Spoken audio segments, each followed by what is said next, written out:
اگر یہ سب کچھ کرتے ہوئے ایک روڈ میپ ہمیں دکھاتے نا کہ آپ یہ قربانی دیں, اس طریقے سے ہم ٹیکس نیٹ بلا رہے ہیں, یہ قربانی جو ہے وہ حکومت دے رہی ہے, جو سیکرٹری فائنانس ہیں, جو سیکرٹری ٹو پرائم منسٹر ہیں, جو سارے گریڈ 22 کے آفیسرز ہیں, جو ساری بیوروکریٹک انتظامیہ قربانی دیتے ہیں, وہ دیکھیں نا کتنی راتوں کو جاگے ہوں گے بجٹ بنانے کے لیے. آپ سے بہتر کون جانتا ہوگا کہ پورا ہفتہ کام کرنا پڑتا ہے بیوروکریسی کو جب بجٹ بن رہا ہوتا ہے, تو یہ قربانی کافی نہیں ہے؟ ایسے وہ میں کہتا تھا, یہ ریزسٹ بھی کرتا تھا, اور اس کی وجہ سے کے پی میں بیوروکریسی میں زیادہ پاپولر نہیں ہوں. وہ یہ پوچھ لیں ان سے, 500 لوگ ہوتے ہیں فائنانس ڈپارٹمنٹ میں, 10-15 اس میں بجٹ پہ کام کرتے ہیں.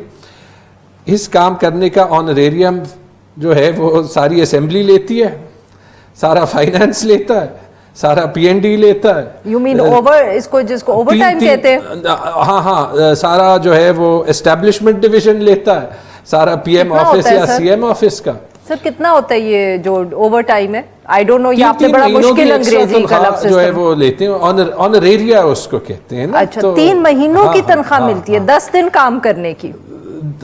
500 میں سے 10 لوگوں کے 10 دن کام کرنے کی 5000 لوگ جو ہے وہ اوور ٹائم لیتے ہیں. 5000 لوگوں کو 3 مہینے کی تنخواہ ملتی ہے؟ نہیں تو ڈان میں ایسے نہیں ہوتا. ابھی آپ کی تنخواہیں نہیں بڑھی, کیمرامینز کی تنخواہیں نہیں 25% بڑھی. سر آپ ہمارے چہروں پہ دیکھ سکتے ہیں کہ کسی کی یہاں کوئی تنخواہ بڑھی ہے؟ کوئی آپ کو یہاں خوشی نظر آ رہی ہے کسی کے چہرے پہ؟